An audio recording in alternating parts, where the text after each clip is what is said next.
Pemirsa, naiknya status Bandara Sultan Mahmud Badarudin II menjadi bandara internasional. Kantor Imigrasi Kelas 1 TPI Palembang memberikan dukungan serta layanan terbaik peningkatan layanan.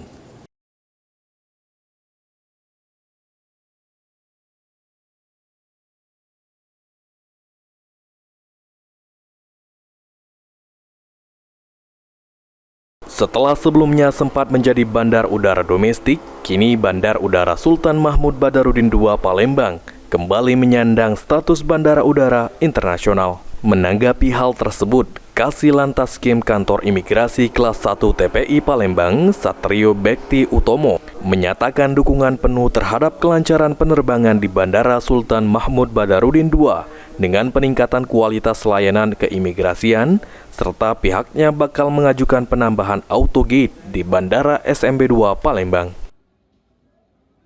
Pada dasarnya kami akan mensupport penuh dari kesisteman. Kemudian kami sudah mengajukan juga kepada Direktorat Jenderal Imigrasi kualitas pelayanan yang ada di pemeriksaan keimigrasian. Kemudian seperti yang kita ketahui bahwa di counter imigrasi yang existing saat ini adalah 6 counter dan 6 counter ada di kedatangan dan 4 counter ada di keberangkatan. Kedepannya mudah-mudahan dari pihak keimigrasian dapat mengajukan autogate seperti di bandara-bandara internasional besar lainnya.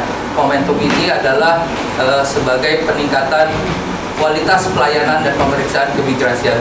Pada prinsipnya, Kantor Imigrasi Kelas 1 TPI Palembang akan mensupport penuh sehingga menjadi pelayanan yang lebih optimal lagi. Dengan komitmen peningkatan layanan dapat memberikan pelayanan keimigrasian yang semakin cepat, aman, dan nyaman bagi seluruh pengguna jasa penerbangan internasional. Lutfi